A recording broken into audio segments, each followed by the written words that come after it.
Всем привет! Сегодня хотел бы рассказать о шлифовке в домашних стеклопакетах. Именно о стеклопакетах, которые установлены в домах, а не на автомобилях. Здесь заключается принципиальная разница, так как автомобильные стекла более мягкие. В интернете мало видео на эту тему и еще меньше информации об использованных инструментах и необходимых материалах. Ребята просто показывают, как выполняют работу.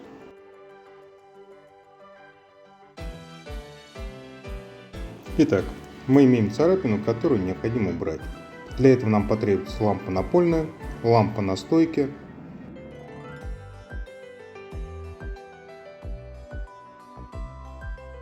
полировальная машинка. Почему в своей работе используем именно Интерскол, это отдельная тема. Просто скажу, что аналогов в данном ценовом сегменте ей нет. Будет возможность, выложу отдельное видео про нее. Жесткая тарелка Мирка диаметром 125 мм. Скребок для очистки герметика. Жесткий полировальный круг Тремовский. Лучше него пока еще ничего не придумали. Защитные перчатки и маска в обязательном порядке. Антивибрационные перчатки. Я в своей работе использую Milwaukee. Подойдут любые абсолютно перчатки. Обычные рабочие перчатки.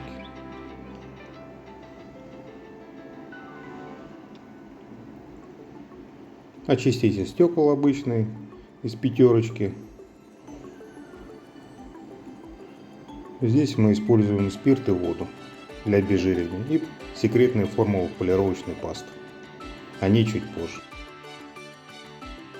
Абралон градации 180, 360, 500 и 1000. Для более глубоких царапин используем образец 100 и 220. Первое, что мы делаем, это очищаем стекло.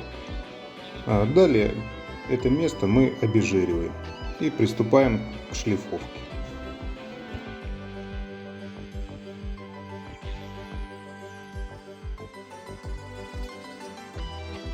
Начинаем шлифовать со 180 зерна и повышаем до 1000. В некоторых случаях можно начинать с 360. Но, как правило, это связано с менее глубокими царапинами и определяется исключительно опытным путем. При использовании новых кругов очень важно не давить на машинку и не давать высокий оборот. Выставить примерно 1000 оборотов в минуту. На Интерскуле это примерно третья скорость. Очень важно не останавливаться на одном месте, постоянно двигаться. В противном случае можно зарыться в стекло и сделать линзу. В процессе шлифовки ни в коем случае нельзя прикасаться к стеклу голой рукой. Иначе на стекле остаются жирные пятна, и круги начинают проскальзывать, а не шлифовать. И снова есть вероятность получения линз. Если это все-таки произошло, то место следует обезжирить, и только после этого продолжить шлифовать. С переходом к шлифовке на круг с более мелким зерном мы также увеличим и площадь шлифовки на 1,5-3 см в каждую сторону.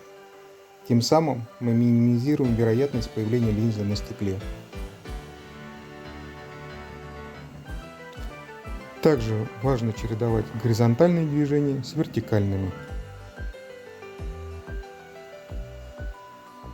Наверное, многие обратили внимание, что шлифовка снятого стекла производится вертикально, а не горизонтально. У этого метода есть ряд как преимуществ, так и недостатков. К плюсам можно отнести: первое – это отсутствие нагрузки на поясницу, так как не надо тянуться на другую сторону стекла. Второе – это полировальная машинка ведет себя более предсказуемо, а в горизонтальном положении она старается прыгать в разные стороны. Здесь у нас под силой тяжести, ее надо просто придерживать и направлять куда нам необходимо. В-третьих, при шлифовке пыль летит вниз, а не остается на поверхности. В-четвертых, не надо таскать с собой две стремянки. Одно дело, когда работаешь на квартире клиента, и другое, когда тебе привозят их на сервис. Это, наверное, основные плюсы. Минусы. К минусам можно отнести то, что при работе на всей поверхности с большим стеклом потребуется второй человек. А иногда и 3-4 человека для того, чтобы перевернуть стекло. а для качественной шлифовки нижней части. В противном случае большая вероятность пропустить царапины и иметь бледный вид перед клиентом. Работа по шлифовке монотонна и не терпит спешки. Также она очень сильно требует напряжения глаз. Вы в течение всего рабочего дня фокусируете зрение на деталь, расположенную на расстоянии 40-50 см от глаз. Поэтому нельзя забывать и необходимо давать отдохнуть глазам по 5-10 минут после каждого часа работы. Проводить так называемые упражнения для глаз. В противном случае глаза видят размытую картинку далее 1 метра, что, мягко говоря, не очень комфортно.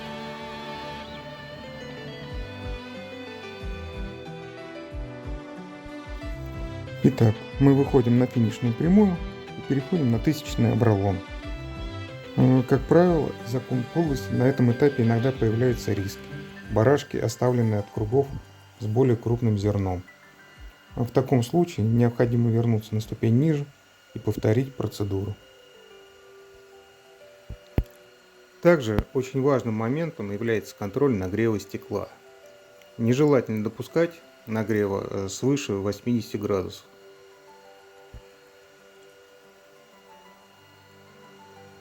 В принципе, этого можно легко избежать при шлифовке нескольких царапин. То есть мы шлифуем поочередно и даем остыть стеклу в месте предыдущей шлифовки. А также, в принципе, контролировать можно, прикасаясь обратной стороной кисти руки. Если все-таки стекло нагрели, то можно его остудить потоком воздуха, если есть компрессор. Или просто дать остыть естественным путем, сделав себе перерыв 10 минут.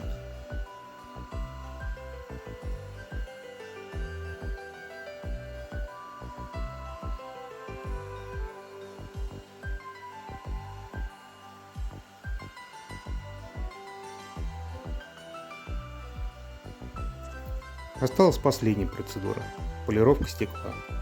Уже после обработки 1000-ным зерном стекло почти прозрачное, еле-еле матовое. Берем фетровый круг и полировочную пасту. Что из себя представляет полировочная паста?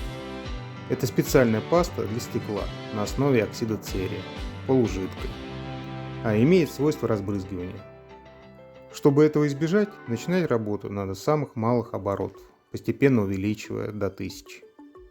Или, как вариант, нанеся на круг, после самим кругом распределить по зоне полировки. А оставшиеся следы пасты можно легко убрать чистой влажной салфеткой.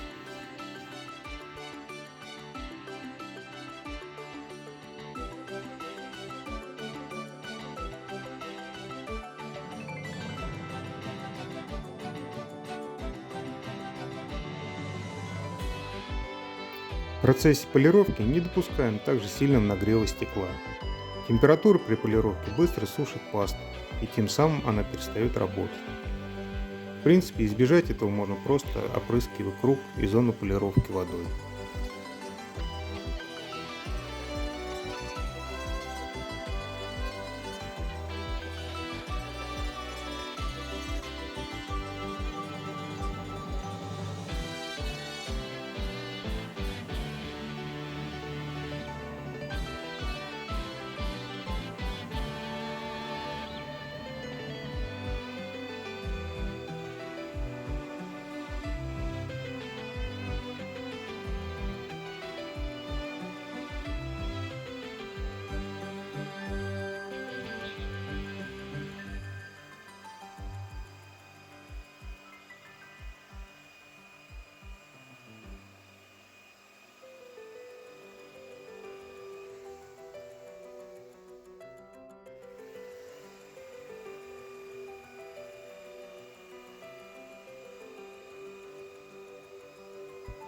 Вот и подошел к концу процесс шлифовки и полировки стекла. Делаем последние движения и убираем остатки полировочной пасты. Теперь осталось раскрыть секрет пасты, с которой мы работаем. Это смесь пасты Мирка P3 и Трем 60-150.